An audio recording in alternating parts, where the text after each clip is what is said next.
ಸಂವಿಧಾನಕ್ಕೆ ನೀನೆ ಶಿಲ್ಪಿಯು ದಾರಿದೀಪವು ನೀನೆ ಕಲಿಸಿಕೊಟ್ಟೆ ಸಮಾನತೆಯನು ಏಕತೆಯನು ರಾಷ್ಟ್ರ ಸಂವಿಧಾನಕ್ಕೆ ನೀನೆ ಶಿಲ್ಪಿಯು ನೀನೆ ಕಲಿಸಿಕೊಟ್ಟೆ ಸಮಾನತೆಯನು ನಿನ್ನ ಲೇಖನಿಯ ಬರಹ ದೇಶ ಖರ್ಚನೆ ಒಂದು ಮಾತು ಕೂಡ ಭೀಮ ಗರ್ಜನೆ ನಾಯಕ ನೀನು ಭೀಮರ ಮಹಾನಾಯಕ ನೀನು ಭೀಮರ ನಾಯಕ ನೀನು ಭೀಮರ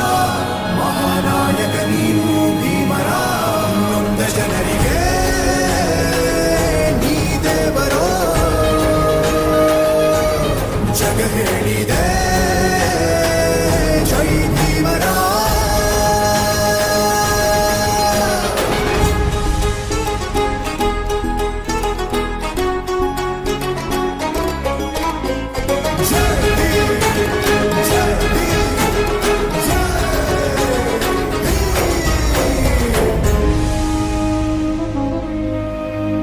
ಸಂಕಟದಲ್ಲಿ ಬಂದೆ ಆಗಿ ಆಧಾರ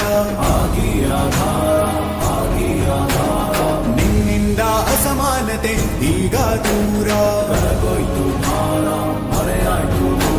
ಈ ತೋರಿದ ದಾರಿ ದೇಶ ಸಾಗಿದೆ ಸೂರು ನೀರು ಭೇದವೀಗ ದೂರವಾ